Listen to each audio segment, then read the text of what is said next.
যে একটি মাত্র দল নির্বাচন চাচ্ছে, একটি মাত্র দল। এটা তো সত্যের অপলাপ। শেখ হাসিনা আমলে মানুষ ভোট দিতে পারে নাই, এটা ন্যাশনাল ডিমান্ড, এটা বিএনপি ডিমান্ড হবে কেন?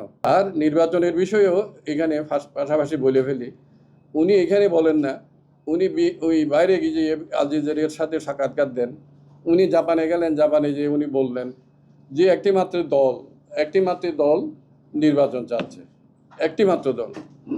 এটা তো সত্যের অপলাপ, এটা সত্যের অপলাপ।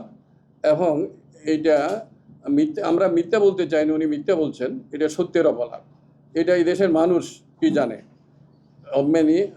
আমরা তো নির্বাচনের দাবি তুলেছি, যে জানুয়ারি মাসে 3 তারিখ শরৎ দুদিনের আমাদের মহাসমাবেশ করে আমরা সেখানে দাবি তুলেছিলাম। আমরা বলেছিলাম অতি সত্বর দরকার নির্বাচিত সরকার।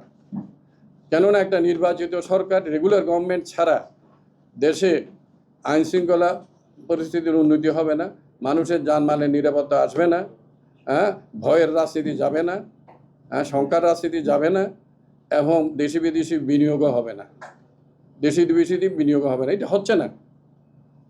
এই অবস্থায় আমরা সেই জন্য জানুয়ারি মাসের 3 তারিখ বলছি। সিপিবি, আমি আমার বক্তৃতাতে জানুয়ারির মাসের 3 তারিখ সমাপনী বক্তৃতাতে ক্যাটাগরিক্যালি আমরা বলছি। তারপর উনি বলতেছেন একটা দল ছাড়া, এটা বিএনপির। আরে বিএনপির বিষয় তো না। শেখ হাসিনা আমলে মানুষ ভোট দিতে পারে নাই, এটা ন্যাশনাল ডিমান্ড, এটা বিএনপি ডিমান্ড হবে কেন?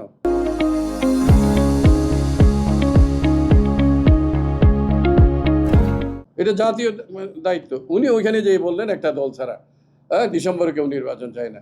এটা পরিষ্কার হয়ে গেছে ওনার কথায়। উনি বলেন যে ডিসেম্বরে কম সংস্কার হলে ডিসেম্বর, আর বেশি সংস্কার হলে কি জুন।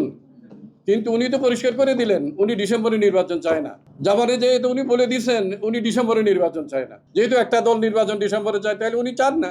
তাই এইরকম যে জাতির সাথে আমরা বলবো যে এই শহীদের, এই যে স্বৈরাচার বিরোধী যে আন্দোলনটা হলো, স্বৈরাচারের পতন হয়েছে, দেশে গণতন্ত্র আসে নাই, দেশে মোপতন্ত্র চলছে। স্বৈরাচারের পতন হয়েছে, দেশে গণতন্ত্র আসে নাই, দেশে মোপতন্ত্র কায়েম হয়েছে, মপতন্ত্র কায়েম হয়েছে। এই তো দেশ। এখান থেকে বাংলাদেশের মানুষ, আমাদের পার্টি, আমরা মুক্তিযুদ্ধে অংশগ্রহণ করেছি, আমি মুক্তিযোদ্ধা ছিলাম, মুক্তিযুদ্ধের একটা নেতৃত্বকারী দল আমরা। এই দেশে 30 লক্ষ মানুষ এই দেশ স্বাধীন করেছে রক্তের বিনিময়ে। এটা নিয়ে ছিনিমিনি খেলা হচ্ছে। তাহলে এই যে তারপরে 24-এর গণ অভ্যুত্থানের মধ্য দিয়ে যেই তরুণ সমাজ প্রাণ দিয়েছে, তাদের সাথে ওইটা বিশ্বাসঘাতকতার সামিল।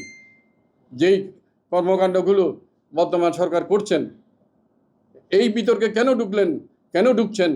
দেশকে কোথায় নিয়ে যেতে চান? দেশকে আরেকটা বিপর্যয়ের দিকে ঢুকিয়ে দিচ্ছেন কেন? এটা হলো এদেশের মানুষের, জনগণের প্রশ্ন এবং আমাদেরও প্রশ্ন। আমরা মনে করি যে অতি সত্বর ডিসেম্বর কেন, অক্টোবর, নভেম্বর, ডিসেম্বরের মধ্যে অক্টোবরও নির্বাচন হইতে পারে, নভেম্বরও নির্বাচন হইতে পারে, কিন্তু ডিসেম্বরের মধ্যে নির্বাচন করতে হবে। তার কোনো বিকল্প নাই। এই জাতিকে বিপর্যয়ের হাত থেকে, দেশের স্বাধীনতা সার্বভৌমত্ব রক্ষা করার জন্য এই জাতিকে নির্বাচনের কোনো বিকল্প আছে? নির্বাচনের কোনো বিকল্প তো নাই বাংলাদেশে। ছেলে এখানে বাইরের শক্তি ষড়যন্ত্র করছে। যতক্ষণ পর্যন্ত নির্বাচন করবেন না, একটা রেগুলার গভর্নমেন্ট আসবে না, ততক্ষণ পর্যন্ত দেশি বিদেশি ষড়যন্ত্র অব্যাহত থাকবে। ষড়যন্ত্রকারীরা হাত ঢুকানোর সুযোগ পাবে। সেই সুযোগ আপনি দিচ্ছেন কেন? তার দায়িত্ব আপনার।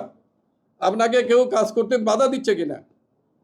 আপনাকে যারা সমর্থন দিয়েছে, অর্থাৎ এই এই 5ই আগস্টের পর 8ই আগস্ট আপনি যখন শপথ নিয়েছেন, আমিও সেই শপথে ছিলাম, গণভবনে ছিলাম, তো আমরাও ছিলাম। তো যে আপনাকে কেন বসানো হয়েছে? আপনাকে একটা অবাধ মানুষ 15 বছর স্বৈর শাসন দেখেছে, তারা মানুষ ভোট দিতে পারে নাই, দেশে গণতন্ত্র নির্বাচনে চলে গিয়েছিল। হাসিনা তখন বলতো যে নির্বাচন চান না উন্নয়ন চান? আমরা বলতাম নির্বাচন এবং উন্নয়ন সাংঘর্ষিক না, পরস্পরের পরিপূরক। আর আপনি বলছেন নির্বাচন না সংস্কার না বিচার, এগুলো কি সাংঘর্ষিক? এগুলো 70 হইতে পারে। আর সংস্কারের কোনো তো শেষ নাই। সংস্কারের কোনো শেষ নাই এটা।